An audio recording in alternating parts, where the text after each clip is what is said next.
এটা গল্প হতে পারে যে বাবা যেই কোচিংটা এস্টাবলিশ করলেন সেই কোচিংয়ে পড়াশোনা করে ছেলে মেডিকেল ভর্তি পরীক্ষায় সাফল্য অর্জন করলো। এটা আমার কাছে মনে হয় একটা অত্যন্ত অনুপ্রেরণাদায়ক এবং অত্যন্ত থট প্রভোকিং একটা স্টোরি।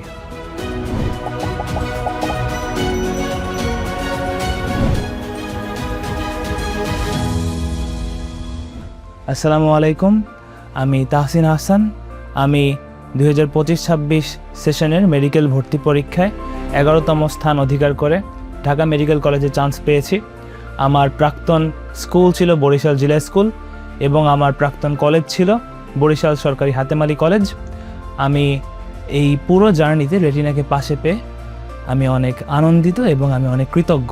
আমার শিক্ষা জীবনের শুরু থেকে আমার পথপ্রদর্শক ছিলেন মূলত আমার বাবা। এর পিছনে মূল কারণ হলো আমার বাবা একজন সার্জারি বিশেষজ্ঞ চিকিৎসক। আমি ছোটবেলা থেকেই মেডিকেল সেক্টরের প্রতি যে পছন্দ, যে ভালো লাগা, সেটার সূতিকাগার হিসেবে কাজ করেছেন আমার বাবা এবং আমার জীবনের সকল বিষয়ে দিক নির্দেশনা দেওয়ার ক্ষেত্রেও আমি তার ভূমিকাটাকেই মুখ্য বলে মনে করি। এটা অবাক লাগলেও সত্য, আমি সর্বপ্রথম ইঞ্জিনিয়ারিং অ্যাসপিরেন্ট ছিলাম।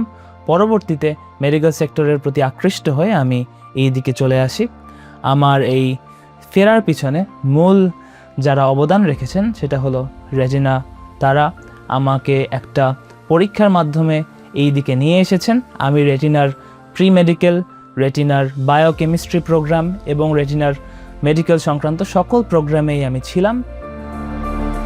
আমার বাবার কথা যদি বলি, আমার বাবার সাথে আমার একটা প্যারালেল লক্ষ্য করা যায়।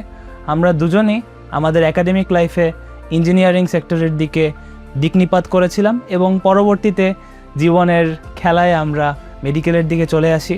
আমার বাবার ক্ষেত্রে যদি স্পেসিফিক্যালি বলি, আমার বাবা উনি বরিশালে একটা লক্ষ্য করেন। উনি লক্ষ্য করেন বরিশালে কোনো মেডিকেলের প্ল্যাটফর্ম নেই। তারা তখন ডিসাইড করলেন আমার বাবা এবং তার বন্ধুরা যে এই ক্ষেত্রে একটা পট পরিবর্তনের প্রয়োজন। তখন তারা এস্টাবলিশ করলেন বরিশাল রেটিনা। আমার বাবা ছিলেন রেটিনা এর পায়োনিয়ার ব্যাচের অন্তর্ভুক্ত। উনি এবং ওনার সহকর্মীরা রেটিনাকে বর্তমান যেই কংগ্লমারেটে আছে সেখানে নিয়ে আসার ক্ষেত্রে একটা কেন্দ্রীয় অবদান রেখেছেন বলে আমি মনে করি। এবং এটা একটা গল্প হতে পারে যে বাবা যেই কোচিংটা এস্টাবলিশ করলেন সেই কোচিংয়ে পড়াশোনা করে ছেলে মেডিকেল ভর্তি পরীক্ষায় সাফল্য অর্জন করলো। আমার মনে হয় কেউ যদি ভালো মতো পরীক্ষা দিতে চায় তার অবশ্যই প্রত্যেকটা পরীক্ষার ক্ষেত্রে মনে রাখতে হবে আমার গোল হলো মেডিকেল ভর্তি পরীক্ষা। আমার গোল কোনো কোচিংয়ের পরীক্ষা নয়। আমি চেষ্টা করব সব সময় প্রত্যেকটা কোচিংয়ের পরীক্ষাকে একটা লার্নিং এক্সপিরিয়েন্স হিসেবে রাখতে, কোনো আমার অগ্নি পরীক্ষা হিসেবে যাতে আমি সেটা না রাখি। মানুষ কনসিস্টেন্সি ধরে রাখতে পারে না, এর মূল কারণ হলো মানুষের ডিস্ট্র্যাকশন। আপনি যদি কোনো কিছুতে ডিস্ট্র্যাক্টেড হয়ে যান তখন সেই ডিস্ট্র্যাকশন ছেড়ে আপনার মূল কাজে আবার মনোনিবেশ করাটা অনেক ডিফিকাল্ট। এ কারণে আমি এইচএসসি এর শুরুতেই যেটা করেছিলাম, আমার ফেসবুক কিংবা ইনস্টাগ্রাম কিংবা অন্যান্য সোশ্যাল মিডিয়া অ্যাকাউন্টস আমি ডিলিট করে দিয়েছিলাম এবং আমি আমার ফোনের ইউসেজ একেবারে শূন্যে নামিয়ে দিয়েছিলাম।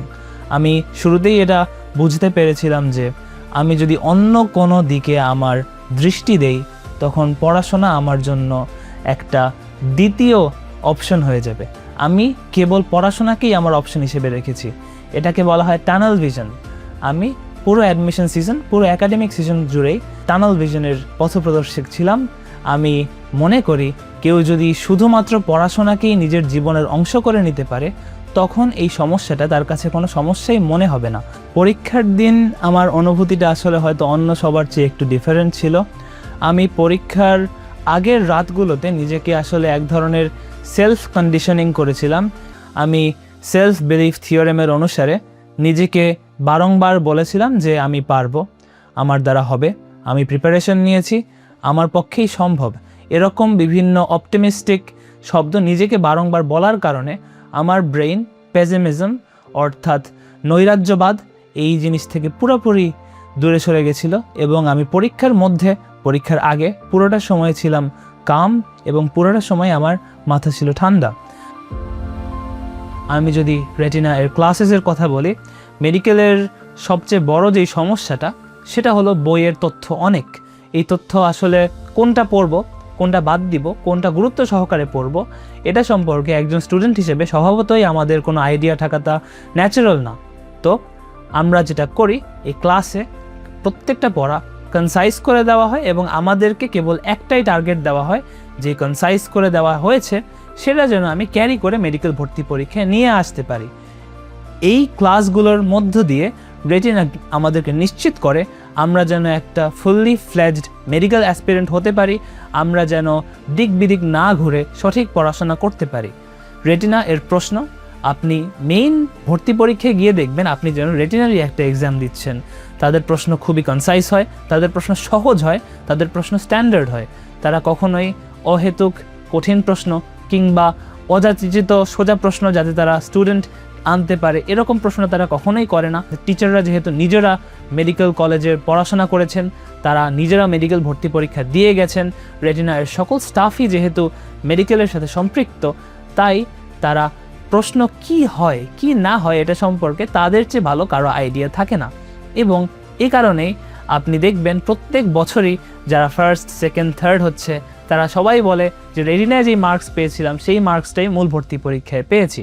আমার মনে হয় আপনি আর কিছু না করেন, রেটিনার সাথে আপনার এক্সামটা দেওয়ার জন্য হলেও, রেটিনার যে এক্সামের পরিবেশ থাকে, রেটিনার যে প্রশ্ন থাকে সেটা এক্সপিরিয়েন্স করার জন্য হলেও রেটিনা আপনার চুজ করা উচিত। একজন সদ্য ভর্তিকৃত স্টুডেন্টের পক্ষে আসলে কখনোই একটা ইনফর্মড ডিসিশন মেক করা পসিবল না। আমি জাস্ট আমার একটা আইডিয়া বলতে চাই। এটা নিঃসন্দেহে আমি যখন পরবর্তী 5 কিংবা 6 বছর পার করব তখন আমি আরও ইনফর্মড হতে পারবো, আরও জানতে পারবো, আরও বুঝতে পারবো এবং তার উপর ভিত্তি করে আরও ভালো ডিসিশন নিতে পারবো। আমার বর্তমান যেই পথ সেটা আমি নির্ধারণ করেছি এভাবে।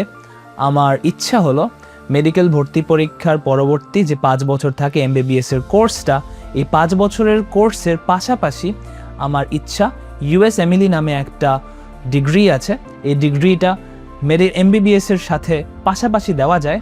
আমি চেষ্টা করব এই পড়াশোনাটা করে রাখতে যাতে আমি USMLE MBBS এর মধ্যে কমপ্লিট করতে পারি। এরপর USA-তে পোস্ট গ্র্যাজুয়েট করে আমার ইচ্ছা হলো বাংলাদেশে আবার ফিরে আসা। বাংলাদেশে ফিরে এসে আমার ইচ্ছা একজন রিসার্চার হিসেবে জয়েন করা। এটা যদিও একটা আনঅর্থোডক্স পাথ, কিন্তু আমার মনে হয় বাংলাদেশে অনেক যোগ্য চিকিৎসক আছেন কিন্তু অনেক যোগ্য রিসার্চারের অভাব, অনেক যোগ্য বিশেষজ্ঞদের অভাব যারা বাংলাদেশের মেডিকেল সেক্টরটাকে হিন্ডার করে রেখেছে। এখনও বাংলাদেশকে রেখে অনেক অনেক রোগী ভারতে চলে যাচ্ছেন, যেটা কোনোভাবেই আমাদের জন্য কাম্য নয়। এক্ষেত্রে মূল যেই সমস্যা এটা হলো ইকুইপমেন্টের অভাব এবং এটা হলো টেকনোলজির অভাব।